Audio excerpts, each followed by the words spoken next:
ইতিমধ্যে বেরিয়ে আসলো আজকের বিশেষ বিশেষ সংবাদ। শুরুতেই দেখে নেব আজকের সংবাদ শিরোনাম। এত ছোট মন নিয়ে কিভাবে মুখ্যমন্ত্রী হতে পারেন? মমতাকে ঝাঁঝালো আক্রমণ দিলীপের। দিনভর অশান্তি, শুভেন্দুর গড়ে সব আসন পেল টিএমসি, বিজেপি শূন্য। থমথম এলাকা, এখনো বন্ধ ইন্টারনেট। তৃণমূল বিধায়কের বিরুদ্ধে বিস্ফোরক অভিযোগ সুকান্তর। কে হচ্ছেন বিজেপির রাজ্য সভাপতি? জোর লড়াই দিলীপ ঘোষ আর অগ্নিমিত্রা পালের মধ্যে। উত্তরবঙ্গের 10 জন বিজেপি বিধায়ক নয়া দিল্লি রওনা দিলেন। এতক্ষণ দেখছিলেন সংবাদ শিরোনাম, এখন জানিয়ে দিব বিস্তারিত সংবাদ। লন্ডন সফর সেরে কলকাতা ফিরেছেন মুখ্যমন্ত্রী মমতা বন্দ্যোপাধ্যায়। এই সফরে এক গুচ্ছ কর্মসূচি ছিল তার। বিদেশের মাটিতে বিক্ষোভের মুখেও পড়তে হয়েছে মুখ্যমন্ত্রীকে। এই আবহে এবার মুখ খুললেন বিজেপির প্রাক্তন রাজ্য সভাপতি তথা মেদিনীপুরের সাবেক সাংসদ দিলীপ ঘোষ। বিলেতের মাটিতে দাঁড়িয়ে ভারতের অর্থনীতি সম্বন্ধে মমতার মন্তব্যের সমালোচনা করেছেন তিনি। সেই সঙ্গেই বাংলায় বিনিয়োগের পরিবেশ, আরজিকর কাণ্ড নিয়েও সুর চড়িয়েছেন বিজেপি নেতা। লন্ডনে ভারতের অর্থনীতি সম্বন্ধে পশ্চিমবঙ্গের মুখ্যমন্ত্রীকে প্রশ্ন করা হয়েছিল। মমতার সেই মন্তব্য প্রসঙ্গে মেদিনীপুরের সাবেক সাংসদ বলেন, সেই জন্যই তো ওনাকে কালো পতাকা দেখতে হয়, গো ব্যাক শুনতে হয়। এত ছোট মন নিয়ে কিভাবে মুখ্যমন্ত্রী হতে পারেন? আমাদের দেশের সরকার যে কাজ করছে কারোর নাম বলতে হবে না, অন্তত দেশের নাম বলুন। কথার সূত্রে অটল বিহারী বাজপেয়ীর উদাহরণ দেন দিলীপ। বিজেপি নেতা বলেন, অটল বিহারী বাজপেয়ী যখন বিদেশে গিয়েছিলেন তখন কংগ্রেস সরকার সম্বন্ধে তিনি বলেছিলেন, ওটা আমাদের দেশের বিষয়, আমরা বুঝে নেব।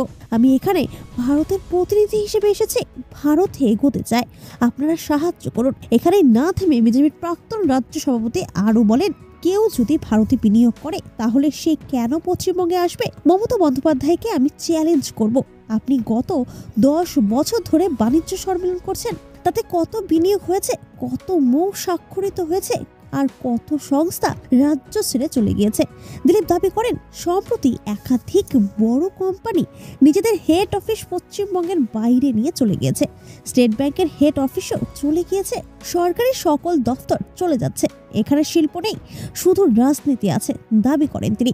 গত বৃহস্পতিবার অক্সফোর্ডের কেলক কলেজে ভাষণ দেওয়ার সময় সিঙ্গুর থেকে টাটা বিদায় নিয়ে প্রশ্নের মুখে পড়েছিলেন মমতা। এদিন সেই নিয়েও সুর চড়ান দিলীপ। তিনি বলেন, টাটার কারখানা তুলে দিয়ে কার লাভ হয়েছে? আপনি ক্ষমতায় এসেছেন, তার পরিমাণ এখানকার মানুষকে গত 15 বছর ধরে ভুগতে হচ্ছে। আর সেই টাটার অভিজ্ঞতা থেকে সকল সংস্থা বুঝে গেছে বাংলা বিনিয়োগের জায়গা নেই। এখানে ধন যাবে, মান যাবে, এমনকি প্রাণটাও যাবে। এটাই আপনার কৃতিত্ব। এদিন আরজিকর কাণ্ড নিয়েও বেশ কিছু প্রশ্ন তোলেন দিলীপ। তথ্য আসতে এত দেরি হচ্ছে কেন? কাকে বাঁচানোর চেষ্টা করা হচ্ছে? প্রশ্ন তোলেন তিনি। মানুষ আদালতের দিকে তাকিয়ে আছে, আদালত সঠিক সময়ে সঠিক রায় দেবে। তবে এদেরকেই বের করতে হবে কে বা কারা ধর্ষণ করেছে। উল্লেখ্য, আগামী বছর রাজ্যে বিধানসভা নির্বাচন, তার আগে ফুল ফর্মে দেখা যাচ্ছে দিলীপকে। রাজ্য রাজনীতির নানান ইস্যুতে সরব হচ্ছেন তিনি। এবার যেমন আরজিকর থেকে টাটা বিদায়, রাজ্যে বিনিয়োগ সহ নানান ইস্যুতে মুখ্যমন্ত্রী মমতা বন্দ্যোপাধ্যায়কে আক্রমণ শানালেন পদ্ম নেতা। আসছি পরবর্তী সংবাদে। কাঁথি সমবায় ব্যাংকের ভোট ঘিরে তুমুল উত্তেজনা ছড়ায় পূর্ব মেদিনীপুরে। শনিবার আক্রান্ত হন তৃণমূল বিধায়ক অখিল গিরি। দিনভর টান টান উত্তেজনার আবহে শেষ হয় নির্বাচন। সেই নির্বাচনের ফল প্রকাশের পর দেখা গেল সবুজ ঝড়ে ধূলিসাৎ হয়েছে গেরুয়া শিবির। 78টি আসনের মধ্যে সব কটি আসন ছিনিয়ে নিয়েছে তৃণমূল। গতকাল কন্টাই ও এগরা মহকুমা জুড়ে 78টি আসনে ছিল হাড্ডাহাড্ডি লড়াই। গন্ডগোলের আশঙ্কায় 13টি বুথ কেন্দ্রে ছিল কড়া পুলিশি নিরাপত্তা। তবে বেলা বাড়তেই চড়েছিল উত্তেজনার পারদ। কাঁথি শহরের জাতীয় বিদ্যালয়ে অবস্থিত বুথের কাছে তৃণমূল ও বিজেপি একে অপরের বিরুদ্ধে ভোটারদের স্লিপ ছিঁড়ে দেওয়ার অভিযোগ শুরু করে। তা ঘিরে ঝামেলার সূত্রপাত হয়। পরে এই ঝামেলার রেশ গিয়ে পড়ে এগরাতেও। এগরার কুদির রাসন হাই স্কুলের বুথের সামনে তৃণমূল বিজেপির সংঘর্ষ বাধে। জখম হন বিজেপির 5 জন বলে অভিযোগ। এর প্রতিবাদে বিজেপি রাস্তা অবরোধ করে, তবে পরে পুলিশ গিয়ে পরিস্থিতি সামাল দেয়। বস্তুত এই সমবায়ে একটা সময় প্রায় 15 বছর ধরে চেয়ারম্যান পদে দায়িত্বভার সামলেছেন নন্দীগ্রামের বিজেপি বিধায়ক শুভেন্দু অধিকারী। তিনি বিজেপিতে যোগ দেওয়ার পর নির্বাচনে প্রথমবার তৃণমূলের বিপক্ষে বিজেপি লড়াইয়ে নামে, কিন্তু একটিও আসন গেরুয়া শিবির না জেতায় রাজনৈতিক মহলে এই নিয়ে জোর চর্চা শুরু হয়েছে। এদিনের ভোটের ফল প্রকাশের পর সুপ্রকাশ গিরি বলেন, এই ব্যাংকের নির্বাচনে একটিও আসনে খাতা খুলতেই পারল না বিজেপি। একাধিক জায়গায় তারা তৃণমূলের সঙ্গে ঝামেলা পাকাতে চেষ্টা করেছিল, হামলা করেছে, মারধর করেছে, কিন্তু শেষ পর্যন্ত সবকটি আসনে তৃণমূল একক সংখ্যাগরিষ্ঠতায় ছিনিয়ে নিয়েছে। কাঁথি সাংগঠনিক জেলা বিজেপি সভাপতি সোমনাথ রায় বলেন, তৃণমূল যা ঘটিয়েছে তা নস্করজনক। ভোটারের কাছ থেকে স্লিপ ছাড়িয়ে নেওয়া। অখিলগিরি যে ভূমিকা পালন করেছেন তা লজ্জার। উনি চেয়ারম্যান, কিভাবে এই ভূমিকা পালন করলেন? এটা গণতন্ত্রের জন্য লজ্জা। এই সরকার পরিবর্তন না হলে না কিছুই বদলাবে না। আসছি পরবর্তী সংবাদে। গোষ্ঠী সংঘর্ষে এখনো থমথমে মোথাবাড়ি। এই আবহে রবিবার মোথাবাড়ি যাচ্ছেন বিজেপি রাজ্য সভাপতি সুকান্ত মজুমদার, কিন্তু সুকান্ত মজুমদারকে এলাকায় ঢুকতে দেবে না পুলিশ বলে সূত্রের খবর। প্রায় 7 কিলোমিটার আগে সাদুল্লাপুর এলাকায় বিশাল বাঁশের ব্যারিকেড গড়ে তোলা হয়েছে। এদিকে পুলিশ সূত্রে জানা গিয়েছে, এই ঘটনায় এখনো পর্যন্ত 61 জনকে গ্রেপ্তার করা হয়েছে, 19টি মামলা রুজু করা হয়েছে। গোটা এলাকা জুড়ে ইন্টারনেট পরিষেবা বন্ধ রাখা হয়েছে। এদিকে মোথাবাড়ির ঘটনায় এলাকায় 144 ধারা জারি নিয়ে মুখ খুলেছেন বিজেপির রাজ্য সভাপতি তথা কেন্দ্রীয় প্রতিমন্ত্রী সুকান্ত মজুমদার। তিনি বলেন, বিজেপিকে আটকাতে পুলিশ 144 ধারা জারি করেছে। ওদিকে তৃণমূলের বিধায়ক সাবিনা ইয়াসমিন গাড়ি নিয়ে এলাকার এই মাথা ও মাথা ঘুরে বেড়াচ্ছেন, তার জন্য 144 ধারা নেই, এই প্রশ্ন তুলে সরব হয়েছেন তিনি আরো বলেন, এ আর নতুন কি? বিজেপির লোকেরা গেলেই পুলিশের যত সমস্যা। এদিকে আমরাই পুলিশ প্রশাসনকে তথ্য সহ জানিয়েছি যে তৃণমূল কংগ্রেসের লোকজন খোদ বিধায়ক সহ অন্যান্য নেতৃত্বরা বহাল তবিয়তে ঘুরে বেরোচ্ছেন ওই এলাকা দিয়ে। সুকান্ত আরও অভিযোগ, বৃহস্পতিবার রাতে যখন ওই ঘটনাটি ঘটেছিল তখন তৃণমূলের 4 বিধায়ক ঘটনা ধামাচাপা দেওয়ার জন্য থানায় এসে বসেছিলেন।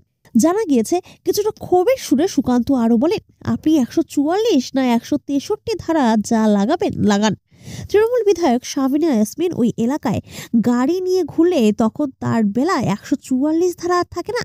বিজেপির রাজ্য সভাপতির আরও অভিযোগ, শুধু বিজেপির জন্য 144 ধারা নাকি সারা রাজ্যে তোষণ চালানোর জন্য জারি 144 ধারা তৈরি হয়েছে। যদিও মোথাবাড়ি যাওয়া নিয়ে সুকান্ত মজুমদারের সাফ কথা, রাস্তায় বাধা পেলে তারা গণতান্ত্রিক পথে আন্দোলন চালাবেন। যদিও সুকান্ত মজুমদারের এই মন্তব্য নিয়ে রাজ্যের শাসক শিবির তৃণমূলের তরফে এখনো পর্যন্ত কোনো প্রতিক্রিয়া মেলেনি। উল্লেখ্য, শনিবার ভবানী ভবনের সাংবাদিক বৈঠকে মালদহের মোথাবাড়ি নিয়ে মুখ খুলেছেন রাজ্য পুলিশের এডিজি জাভেদ শামীম। বলেন, মোথাবাড়ির পরিস্থিতি সম্পূর্ণ নিয়ন্ত্রণে। এখনো পর্যন্ত 19টি মামলা দায়ের করা হয়েছে এবং এই ঘটনায় 61 জনকে গ্রেপ্তার করা হয়েছে। শীঘ্রই পরিস্থিতি সম্পূর্ণ স্বাভাবিক হয়ে যাবে। আসছি পরবর্তী সংবাদে। আর মাত্র কয়েক দিনের মধ্যে বঙ্গ বিজেপির রাজ্য সভাপতি নির্বাচন করা হবে। ইতিমধ্যে প্রাথমিক স্তরের প্রস্তুতি শুরু হয়েছে। জল্পনায় উঠে এসেছে একাধিক নাম। আর মাত্র কয়েক দিনের মধ্যে বঙ্গ বিজেপির রাজ্য সভাপতি নির্বাচন করা হবে। ইতিমধ্যে প্রাথমিক স্তরের প্রস্তুতি শুরু হয়েছে। জল্পনায় উঠে এসেছে একাধিক নাম। বঙ্গ বিজেপির রাজ্য সভাপতি দৌড়ে রয়েছেন রাজ্যের বিজেপির সব থেকে সফল সভাপতি দিলীপ ঘোষ, আর রয়েছে অগ্নিমিত্রা পাল। এছাড়াও একাধিক নাম নিয়ে গুঞ্জন চলছে। আলোচনায় রয়েছেন দিল্লি ঘনিষ্ঠ স্বপন দাশগুপ্তের নামও। তবে এবার বিজেপির সভাপতি নির্বাচনের পুরো দায়িত্ব রাজ্য বিজেপির নেতাদের হাতে নেই, তাই চর্চা বেশি হচ্ছে। রাজ্য নেতৃত্বের পাশাপাশি সভাপতি নির্বাচনের দায়িত্ব রয়েছে রাজ্যের পর্যবেক্ষকদের হাতে। রাজ্যে দায়িত্বপ্রাপ্ত বিজেপির ভোট কৌশলী সংস্থার রিপোর্টও কার্যকরী ভূমিকা নেবে। আর সেই কারণেই রাজ্য বিজেপির সভাপতি নির্বাচন নিয়ে চর্চা বেশি হচ্ছে। যদিও বিজেপির রাজ্য নেতৃত্ব এই বিষয়ে আনুষ্ঠানিকভাবে এখনো কিছুই বলেনি, তবে বিজেপির সভাপতি নির্বাচন এবার যথেষ্ট গুরুত্বপূর্ণ, কারণ আগামী বছরে বিধানসভা নির্বাচন। ইতিমধ্যে রাজ্যের শাসক দল তৃণমূল কংগ্রেস আগামী বছর ভোটের প্রস্তুতি শুরু করে দিয়েছে। প্রধান বিরোধী দল বিজেপি এখনো সভাপতির নাম ঘোষণা করেনি। বিজেপি সূত্রের খবর, সবকিছু খতিয়ে দেখে সিদ্ধান্ত নেওয়া হবে, কারণ বিজেপি 3 বছর অন্তর সভাপতি নির্বাচন করে। বিজেপি সূত্রের খবর, সভাপতি নির্বাচনে সব থেকে এগিয়ে দিলীপ ঘোষ, রাজ্যের সব থেকে সফল রাজ্য সভাপতি। বর্তমানে কোনো পদে নেই বিজেপির এক ব্যক্তি এক পদ নীতি বাধা হয়ে দাঁড়াবে না। আসছি পরবর্তী সংবাদে। উত্তরবঙ্গের উন্নয়ন হচ্ছে না বলে অভিযোগ বিজেপির, তাই উত্তরবঙ্গের উন্নয়ন করতে হবে এই দাবি তুলে রবিবার নয়াদিল্লি রওনা দিলেন বাংলার বিজেপি বিধায়করা। উত্তরবঙ্গের 10 জন বিজেপি বিধায়ক আজ রাজধানী রওনা হয়েছেন। তাদের মধ্যে রয়েছেন বিধানসভায় বিজেপির পরিষদীয় দলের মুখ্য সচেতক তথা শিলিগুড়ির বিধায়ক শঙ্কর ঘোষ। এবার উত্তরবঙ্গের উন্নয়ন নিয়ে কথা বলতে নয়াদিল্লিতে 16টি মন্ত্রকে যাবেন পদ্ম বিধায়করা। তৃণমূল কংগ্রেস অবশ্য এতে গুরুত্ব দেয়নি। শিলিগুড়ির মেয়র গৌতম দেব এই বিজেপি বিধায়কদের দিল্লি যাত্রাকে রাজনৈতিক চমক বলে কটাক্ষ করেছেন। বিজেপি বিধায়করা মুখে উত্তরবঙ্গ উন্নয়নের কথা বললেও এখন তাদের সংগঠন দুর্বল হয়ে পড়েছে সেখানে, যার জন্যই একের পর এক জায়গায় ফুটেছে ঘাসফুল। এমনকি বিজেপির প্রাক্তন সাংসদ জন বার্লা গেরুয়া সশস্ত্রও ত্যাগ করেছেন, উল্টে সমর্থন করছেন বাংলার মুখ্যমন্ত্রী মমতা বন্দ্যোপাধ্যায়কে। তাই তার মঞ্চে জন বার্লাকে দেখা গিয়েছিল। এবার বড় কর্মসূচিতেও দেখা যাবে বলে সূত্রের খবর। উত্তরবঙ্গের নানা জেলা থেকে এখন বিধায়ক সাংসদ রয়েছে তৃণমূল কংগ্রেসের। সুতরাং বিজেপির এই রাজধানী সফর কতটা প্রাসঙ্গিক তা নিয়ে প্রশ্ন উঠছে।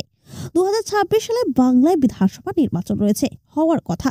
সেদিকে তাকিয়েই এই নয়াদিল্লি সফর বলে মনে করছে তৃণমূল কংগ্রেস। 21 নির্বাচনে হেরে যাওয়ার পর থেকে উত্তরবঙ্গকে পৃথক রাজ্য বা কেন্দ্রশাসিত অঞ্চল করার দাবি তুলেছিলেন বিজেপি নেতারা। যদিও তাদের সাড়া দেয়নি উত্তরবঙ্গের মানুষ, তবে এই নয়াদিল্লি যাত্রা করছেন শঙ্কর ঘোষ ছাড়াও আনন্দময় বর্মন, দুর্গা মুর্মু, শিখা চট্টোপাধ্যায়, বিশাল লামা, সুশীল বর্মন, মালতী রাভা রায়, কৌশিক রায়, চিন্ময় দেব এবং পুনম হেংরা। এদের মধ্যে বিমানে নয়াদিল্লি যাচ্ছেন শঙ্কর ঘোষ এবং বিশাল লামা। বাকি 8জন বিধায়ক যাচ্ছেন ট্রেনে। এ আবহে সম্প্রতি কেন্দ্রীয় সরকার পাহাড় সমস্যা সমাধান নিয়ে ত্রিপাক্ষিক বৈঠক ডেকেছে। আগামী 2 এপ্রিল নর্থ ব্লকে এই আলোচনা হবে। আজ শিলিগুড়িতে নবনির্বাচিত জেলা সভাপতিদের সংবর্ধনা অনুষ্ঠানে এসে দার্জিলিংয়ের সাংসদ রাজু বিস্তা বলেন, এই আলোচনা কোনো রাজনৈতিক আলোচনা নয়। কোনো রাজনৈতিক দল এই বৈঠক ডাকেনি, কেন্দ্রীয় সরকার ডেকেছে। নিশ্চয়ই পাহাড় নিয়ে কেন্দ্রীয় সরকার কিছু চিন্তা ভাবনা করেছে, তাই এই আলোচনা। আর শঙ্কর ঘোষের বক্তব্য, উত্তরবঙ্গের রাস্তা, রেল, বিমানবন্দরের উন্নয়নে অনেক সাহায্য করেছে কেন্দ্রীয় সরকার। এখন কেন্দ্রীয় বিশ্ববিদ্যালয়ে এই মাসের মতো হাসপাতালের প্রয়োজন আছে, সেসব নিয়ে কথা বলতে যাচ্ছি। এখন কেন্দ্রীয় বিশ্ববিদ্যালয় এই সবের মতো হাসপাতালের প্রয়োজন আছে, সেসব নিয়ে কথা বলতে যাচ্ছি। একটা নতুন উত্তরবঙ্গ গড়ে তুলবো আমরা। পাল্টা গৌতম দেবের কথায়, গত 10 বছরে কোনো কাজ করেনি উত্তরবঙ্গে, এবারও শূন্য হাতে ফিরবে। রাজনৈতিক চমক ছাড়া কিছু নয়।